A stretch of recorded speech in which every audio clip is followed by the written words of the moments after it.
Hello friend, स्वागत है आप सभी का अपने चैनल द एग्जाम तक पे। फ्रेंड, आज के इस वीडियो में हम लोग बिहार एसएससी के लिए समान अध्ययन को कवर करने वाले हैं। इससे पहले हमने ऑलरेडी जो है स्पीडी पब्लिकेशन के 6500 प्लस वस्तुनिष्ठ प्रश्न को जो है प्रैक्टिस सेट के माध्यम से करा रहे हैं। और इससे पहले हमने ऑलरेडी जो है सेट नंबर 1 से 22 तक कवर करा दिया है। अगर आप लोग नहीं देखें तो चैनल के प्लेलिस्ट या फिर डिस्क्रिप्शन में इसका जो है लिंक दे दिया जाएगा, वहाँ से जो है प्रैक्टिस सेट नंबर 1 से 22 तक देख सकते हैं। और ये रिवीजन के लिए जो है मोस्ट इंपॉर्टेंट वीडियो होने वाला है, तो आप लोग जो है वीडियो में शुरू से अंत तक बने रहिएगा।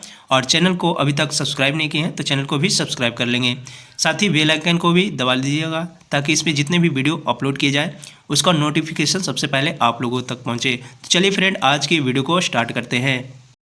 आज का पहला प्रश्न है कि एलपीजी का मुख्य संघटक क्या है। एलपीजी के मुख्य संघटक की बात करें तो ब्यूटेन और प्रोपेन ये जो है ये एलपीजी का मुख्य संघटक है। ब्यूटेन प्रोपेन ऑप्शन सी इसका राइट आंसर हो जाएगा। अगला प्रश्न है कि सिगरेट लाइट में कौन सी गैस निकलती है। सिगरेट लाइट की बात करें तो सिगरेट लाइट में जो है ये ब्यूटेन गैस निकलती है। ब्यूटेन ऑप्शन बी इसका राइट आंसर हो जाएगा। अगला प्रश्न है कि अम्ल वर्षा किसके कारण होती है। अम्ल वर्षा की बात करें तो अम्ल वर्षा जो है अम्ल वर्षा ये SO2 और NO2 के कारण होती है। SO2 और NO2 के कारण जो है अम्ल वर्षा होती है। अगला प्रश्न है कि मानव द्वारा संश्लिष्ट पहला रेशा क्या है।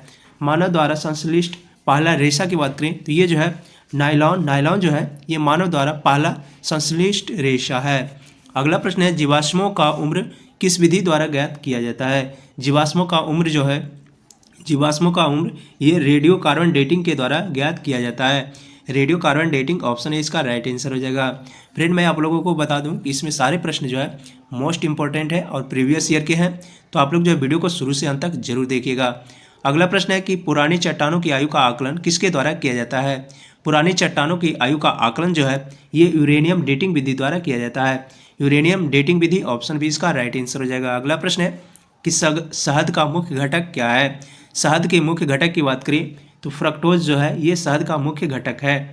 फ्रक्टोज ऑप्शन सी इसका राइट आंसर हो जाएगा। अगला प्रश्न है कि खाना को खराब होने से बचाने के लिए किसका प्रयोग किया जाता है। खाना को खराब होने से बचाने के लिए बेंजोइक अम्ल का प्रयोग किया जाता है। बेंजोइक अम्ल ऑप्शन बी इसका राइट आंसर हो जाएगा। अगला प्रश्न है कि जल में विलेय विटामिन कौन है। जल में विलेय विटामिन की बात करें तो बी और सी ये जो विटामिन है ये जल में घुलनशील है। जल यानी वाटर WBC यानी वाटर में जो है बी और सी घुलनशील है। अगला प्रश्न है कौन सी विटामिन वसा में घुलनशील है। वसा में घुलनशील विटामिन की बात करें तो विटामिन ए, विटामिन ई और विटामिन के ये सभी जो है वसा में घुलनशील है। तो उपरयुक्त में से सभी ऑप्शन डी इसका राइट आंसर हो जाएगा। अगला प्रश्न है कि वर्षा की बूंदें गोलाकार क्यों होती है। वर्षा की बूंदें गोलाकार होती है ये जो है पृष्ठ तनाव के कारण होती है। तो पृष्ठ तनाव ऑप्शन सी इसका राइट आंसर हो जाएगा। अगला प्रश्न है कि मनुष्य में बुढ़ापा किस ग्रंथि के लुप्त हो जाने के कारण आता है। मनुष्य में बुढ़ापा ये जो है थाइमस ग्रंथि को लुप्त हो जाने के कारण जो है मनुष्य में बुढ़ापा आ जाता है। तो थाइमस ग्रंथि ऑप्शन डी इसका राइट आंसर हो जाएगा। अगला प्रश्न है कि प्राकृतिक में सबसे अधिक मात्रा में पाया जाने वाला यौगिक कौन है। प्राकृतिक में सबसे अधिक मात्रा में पाया जाने वाला यौगिक की बात करें और सेल्यूलोज जो है ये प्राकृतिक में पाया जाने वाला सर्वाधिक पाया जाने वाला प्राकृतिक है। सबसे बड़ा यौगिक जो कि सबसे अधिक पाया जाता है ये सेल्यूलोज है। ऑप्शन सी इसका राइट आंसर हो जाएगा। अगला प्रश्न है कि प्रोटीन किसका बना होता है। प्रोटीन की बात करें तो प्रोटीन जो है ये अमीनो अम्ल का बना होता है। अमीनो अम्ल ऑप्शन बी इसका राइट आंसर हो जाएगा। प्रोटीन जो है अमीनो अम्ल का बना होता है। अगला प्रश्न है कि प्रयोगशाला में संश्लेषित पहला कार्बन पदार्थ कौन है। प्रयोगशाला में संश्लेषित पहला कार्बनिक पदार्थ जो है पहला कार्बनिक पदार्थ ये जो है यूरिया है। यूरिया ऑप्शन इसका राइट आंसर हो जाएगा। अगला प्रश्न है कि यूरिया अधिकतम मात्रा में कहाँ पाया जाता है। यूरिया जो है सबसे अधिक मात्रा में मूत्र में पाया जाता है। ऑप्शन बी इसका राइट आंसर हो जाएगा मूत्र। अगला प्रश्न है कि शरीर में यूरिया किस अंग से बनता है। शरीर में यूरिया जो है ये यकृत में बनता है। यकृत में जो है यूरिया का निर्माण होता है। दूध को पाश्चुरीकृत कितने डिग्री सेल्सियस पर किया जाता है। दूध का पाश्चुरीकृत जो है ये जो है 62 डिग्री सेंटीग्रेड पर किया जाता है। प्रोटीन को पचाने वाला एंजाइम कौन है। प्रोटीन को पचाने वाला एंजाइम जो कि पेप्सिन है। पेप्सिन जो कि प्रोटीन को पचाने वाला एंजाइम है। अंडे के किस भाग में प्रोटीन पाया जाता है। अंडे के किस भाग में प्रोटीन पाया जाता है। अंडे के सफ़ेद भाग में जो है ये प्रोटीन पाया जाता है। अंडाणु का निषेचन किस में होता है। अंडाणु का निषेचन की बात करें तो अंडाणु का निषेचन जो है ये गर्भाशय नलिका में होती है। गर्भाशय नलिका में अंडाणु का निषेचन होती है। अगला प्रश्न है डिहाइड्रेशन में प्रायः किस पदार्थ की कमी हो जाती है। डिहाइड्रेशन में सोडियम क्लोराइड की कमी हो जाती है। सोडियम क्लोराइड ऑप्शन है इसका राइट आंसर हो जाएगा। अगला प्रश्न है कि ध्वनि की चाल किस पर निर्भर करती है। ध्वनि की चाल की बात करें, ध्वनि की चाल जो है ये प्रत्यास्था पर निर्भर करती है। प्रत्यास्था ऑप्शन है इसका राइट आंसर हो जाएगा। अगला प्रश्न है कि दिया सलाई में किसका प्रयोग किया जाता है। दिया सलाई की बात करें तो दिया सलाई में जो है ये लाल फास्फोरस का प्रयोग किया जाता है। लाल फास्फोरस का प्रयोग दिया सलाई में किया जाता है। अगला प्रश्न है कीटाणुनाशक के रूप में किसका प्रयोग किया जाता है। कीटाणुनाशक के रूप की बात करें तो कीटाणुनाशक के रूप में जो है विरंजक चूर्ण और डीडीटी, ये दोनों का प्रयोग जो है विरंजक चूर्ण और डीडीटी का प्रयोग कीटाणुनाशक के रूप में प्रयोग किया जाता है। तो ऑप्शन डी इसका राइट आंसर हो जाएगा, ए और बी दोनों। अगला प्रश्न है कि प्रतिवर्ती क्रिया का संचालन केंद्र कौन होता है। प्रतिवर्ती क्रिया का संचालन केंद्र मेरुदंड होता है। मेरुदंड जो कि प्रतिवर्ती क्रिया का संचालन केंद्र होता है। अगला प्रश्न है कि ऑटोमोबाइल के हाइड्रोलिक ब्रेक किस नियम पर काम करते हैं। ऑटोमोबाइल के हाइड्रोलिक ब्रेक की बात करें तो ऑटोमोबाइल के हाइड्रोलिक ब्रेक जो है ये पास्कल के नियम पर कार्य करते हैं। पास्कल का नियम ऑप्शन डी इसका राइट आंसर हो जाएगा। अगला प्रश्न है कि सोने को किस में घोला जा सकता है। सोने की बात करें तो सोने को जो है सोने के यहाँ पर बात करें तो सोने को जो है सल्फ्यूरिक और नाइट्रिक एसिड के मिश्रण में घोला जा सकता है। सल्फ्यूरिक एसिड और नाइट्रिक एसिड के मिश्रण में सोने को घोला जा सकता है। अगला प्रश्न है कुनाइन कहाँ से प्राप्त होता है। कुनाइन की बात करें तो कुनाइन जो है ये सिनकोना के छाल से प्राप्त होते हैं। कुनाइन जो कि सिनकोना के छाल से प्राप्त होते हैं।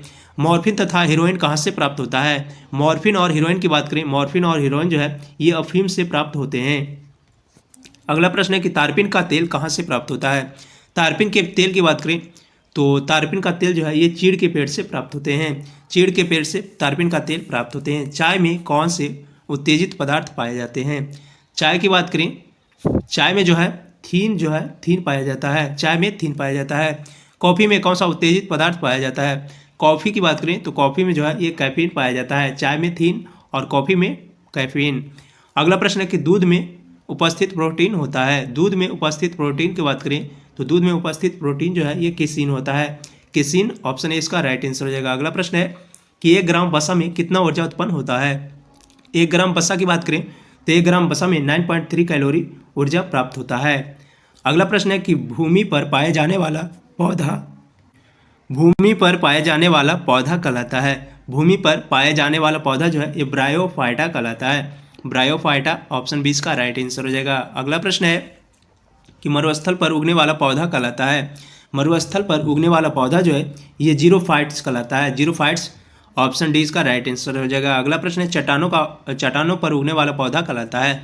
चट्टानों पर उगने वाला पौधा जो है ये लिथोफाइट कहलाता है। लिथोफाइट्स जो कि चट्टानों पर उगने वाला पौधा कहलाता है। गोबर पर उगने वाला कवक कौन है। गोबर पर उगने वाला कवक जो है ये क्रोप्रोफिल है। क्रोप्रोफिल जो कि गोबर पर उगने वाला कवक है। अगला प्रश्न है कि संसार का सबसे बड़ा बीजांड क्या है। संसार का सबसे बड़ा बीजांड जो कि साइकस है। साइकस ऑप्शन है इसका राइट आंसर हो जाएगा। अगला प्रश्न है कि वायुमंडल में नहीं पाए जाने वाला अक्रिय गैस कौन है। वायुमंडल में नहीं पाए जाने वाला अक्रिय गैस जो कि जिनॉन है। रेडॉन जो है ये वायुमंडल में नहीं पाया जाता है। रेडॉन ऑप्शन डी इसका राइट आंसर हो जाएगा। अगला प्रश्न है कि वायुमंडल में सर्वाधिक मात्रा में पाए जाने वाला अक्रिय गैस कौन सा है। वायुमंडल में सर्वाधिक मात्रा में पाए जाने वाला अक्रिय गैस जो कि आर्गन है। आर्गन ऑप्शन डी इसका राइट आंसर हो जाएगा। अगला प्रश्न है कि वायुमंडलीय दाब किससे मापी जाती है। वायुमंडलीय दाब की बात करें तो वायुमंडलीय दाब जो है ये बैरोमीटर से मापी जाती है। बैरोमीटर से वायुमंडलीय दाब मापी जाती है। वायु दाब मापी में पारे के स्तंभ को धीरे धीरे नीचे गिरना किसका सूचक है। वायु दाब मापी में पारे का स्तंभ जो है ये धीरे धीरे नीचे गिरना ये जो है वर्षा की संभावना है और एकाएक गिरना आंधी तूफान की संभावना है। और धीरे धीरे जब वायुमंडलीय ताप मापी में पारा जो है धीरे धीरे ऊपर जाता है तो मौसम जो है साफ होता है। तो ये सारे पॉइंट को जो है आप लोग याद रखिएगा। दाब बढ़ने पर बर्फ का गलनांक पर क्या प्रभाव पड़ता है। दाब बढ़ने पर बर्फ का गलनांक जो है ये घटता है। दाब बढ़ने पर बर्फ का गलनांक जो कि घटता है। अगला प्रश्न है बैरोमीटर में पारे के स्तंभ का धीरे धीरे ऊपर चढ़ना। धीरे धीरे जब ऊपर चढ़ता है तो मौसम जो है साफ होने लगता है। तो मौसम जो है साफ होना। अगला प्रश्न है कि घड़ी की घड़ी की भरी हुई चाबी में कौन सी ऊर्जा संचित होती है? घड़ी की भरी हुई सुई में जो है ये अस्थितिज ऊर्जा संचित होती है। अस्थितिज ऊर्जा ऑप्शन ए इसका राइट आंसर हो जाएगा। अगला प्रश्न है गुरुत्वीय त्वरण जी का मान कितना होता है? गुरुत्वीय त्वरण जी की बात करें तो जी का मान जो है ये 9.8 मीटर पर सेकेंड स्क्वायर होता है। 9.8 मीटर ऑप्शन सी इसका राइट आंसर हो जाएगा। अगला प्रश्न है कि चंद्रमा पर गुरुत्वीय त्वरण का मान पृथ्वी के मान का कितना होता है? चंद्रमा पर गुरुत्वीय त्वरण का मान पृथ्वी के गुरुत्वीय त्वरण के मान से जो है ये 1/6 होता है। तो 1/6 ऑप्शन डी इसका राइट आंसर हो जाएगा। अगला प्रश्न है कि जी का मान कम कहाँ पे होता है? जी का मान सर्वाधिक कम जो है सबसे कम जी का मान जो है ये विषुवतीय रेखा पे होता है।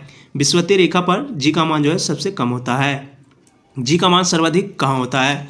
जी का मान सबसे अधिक जो है ये ध्रुवों पर होता है। ध्रुवों पर जी का मान जो है सबसे अधिक होता है। पृथ्वी के केंद्र पर जी का मान क्या होता है? पृथ्वी के केंद्र पर जी का मान जो है ये शून्य होता है। पृथ्वी के केंद्र पर जी का मान शून्य होता है। किसी माध्यम का ताप बढ़ने से ध्वनि की चाल पर क्या प्रभाव पड़ता है? किसी माध्यम का ताप बढ़ने पर ध्वनि की चाल जो है ये बढ़ता है। तो ऑप्शन ए इसका राइट आंसर हो जाएगा बढ़ना। अगला प्रश्न है कि उत्प्लावकता का सिद्धांत किसने दिया था? उत्प्लावकता का सिद्धांत जो है ये आर्किमिडीज के द्वारा दिया गया था। आर्किमिडीज ऑप्शन बी इसका राइट आंसर हो जाएगा। अगला प्रश्न है कि पृथ्वी के लिए पलायन वेग का मान कितना है? पृथ्वी के लिए पलायन वेग की मान की बात करें तो पृथ्वी के लिए पलायन वेग का मान जो है ये 11.2 किलोमीटर पर सेकेंड है। 11.2 किलोमीटर पर सेकेंड ऑप्शन डी इसका राइट आंसर हो जाएगा। अगला प्रश्न है कि सूर्य के लिए पलायन वेग क्या है?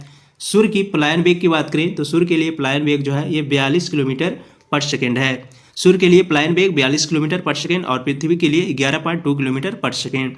अगला प्रश्न है चंद्रमा के लिए पलायन वेग कितना है? चंद्रमा के लिए पलायन वेग का मान जो है ये 2.37 किलोमीटर पर सेकेंड है। 2.37 किलोमीटर पर सेकेंड। अगला प्रश्न है पनडुब्बी के अंदर से बाहर देखने के लिए किसका प्रयोग किया जाता है? पनडुब्बी के अंदर से बाहर देखने के लिए जो है पेरिस्कोप का प्रयोग किया जाता है। पेरिस्कोप ऑप्शन डी इसका राइट आंसर हो जाएगा। अगला प्रश्न है कि तड़ित चालक किसका बना होता है? तड़ित चालक की बात करें तड़ित चालक जो है ये तांबा का बना होता है। अगला प्रश्न है कि शुष्क सेल का कैथोड किसका बना होता है? शुष्क सेल का कैथोड जो है शुष्क सेल का कैथोड ये जो है जस्ता का बना होता है। अगला प्रश्न है कि शुष्क सेल का एनोड किसका बना होता है? शुष्क सेल का एनोड जो है शुष्क सेल का एनोड ये जो है कार्बन का बना होता है। अगला प्रश्न है कि गैलेना किसका अयस्क है? गैलेना की बात करें तो गैलेना जो है ये सीसा का अयस्क है। अगला प्रश्न है लेड संचायक बैटरी में प्रयुक्त अम्ल है। लेड संचायक बैटरी में प्रयुक्त अम्ल जो है ये सल्फ्यूरिक अम्ल है। अस्थायी चुंबक किसका बना होता है? अस्थायी चुंबक की बात करें अस्थायी चुंबक जो है ये नर्म लोहे का बना होता है। नर्म लोहे का अस्थायी चुंबक बना होता है। अस्थायी चुंबक किससे बनाया जाता है? अस्थायी चुंबक जो कि इस्पात से बनाया जाता है। अस्थायी चुंबक इस्पात से बनाया जाता है और अस्थायी चुंबक जो है ये नर्म लोहे का बनाया जाता है। डायनेमो परिवर्तित करता है। डायनेमो की बात करें तो डायनेमो जो कि यांत्रिक ऊर्जा को विद्युत ऊर्जा में परिवर्तित करता है। यांत्रिक ऊर्जा को विद्युत ऊर्जा में डायनेमो परिवर्तित करता है।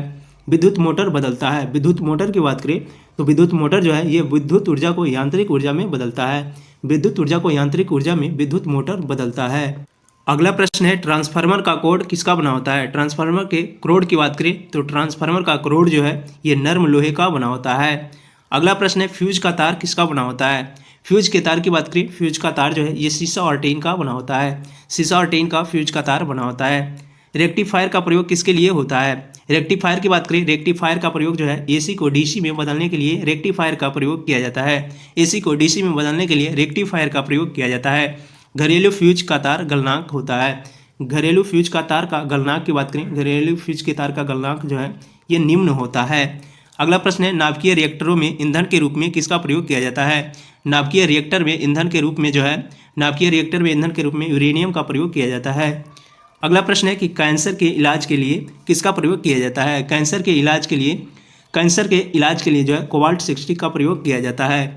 अगला प्रश्न है विटामिन B12 में क्या पाया जाता है? विटामिन B12 की बात करें विटामिन B12 में जो है कोबाल्ट पाया जाता है। कोबाल्ट जो है विटामिन B12 में पाया जाता है। कैंसर की प्रसिद्ध दवा जो कि टैक्सोल है टैक्सोल किस वृक्ष से प्राप्त होता है? टैक्सोल की बात करें टैक्सोल जो है ये यू वृक्ष से प्राप्त होता है। यू ऑप्शन डी इसका राइट आंसर हो जाएगा। एलिसा टेस्ट किसकी जांच के लिए प्रयुक्त होता है? एलिसा टेस्ट की बात करें एलिसा टेस्ट जो है ये HIV जांच के लिए प्रयुक्त होता है। अगला प्रश्न है लेंस की क्षमता का मात्रक क्या होता है। लेंस की क्षमता का मात्रक जो है ये डायोप्टर होता है। डायोप्टर ऑप्शन डी इसका राइट आंसर हो जाएगा। अगला प्रश्न है कि शुद्ध जल का पीएच मान कितना होता है। शुद्ध जल के पीएच मान की बात करें तो शुद्ध जल का पीएच मान जो है ये 7 होता है। 7 जो है ये शुद्ध जल का पीएच मान होता है। द्रवों का अपेक्षित घनत्व किससे मापा जाता है। द्रवों के अपेक्षित घनत्व जो है हाइग्रोमीटर से मापा जाता है। हाइग्रोमीटर से द्रव का अपेक्षित घनत्व मापा जाता है। तड़ित चालक किसका बना होता है। तड़ित चालक की बात करें तड़ित चालक जो है ये तांबा का बना होता है। अगला प्रश्न है कि वायुमंडल की आर्द्रता किसमें मापी जाती है। वायुमंडल की आर्द्रता जो है हाइग्रोमीटर में मापी जाती है। हाइग्रोमीटर में वायुमंडल की आर्द्रता मापी जाती है। तो फ्रेंड हमने जो है आज के इस वीडियो में सारे प्रश्न को कवर करा दिया है और आगे के प्रश्न के लिए अब हम लोग अगले वीडियो को कवर करेंगे। अगले वीडियो में जो है आगे के प्रश्न को देखेंगे। तो आज के लिए इतना ही। अगर वीडियो आपको अच्छी लगी तो आप लोग वीडियो को लाइक कर देंगे और चैनल को अभी तक सब्सक्राइब नहीं किए हैं तो चैनल को सब्सक्राइब भी कर देंगे। तो चलिए फ्रेंड अब हम लोग अगले वीडियो में मिलेंगे। आज के लिए इतना ही। जय हिंद।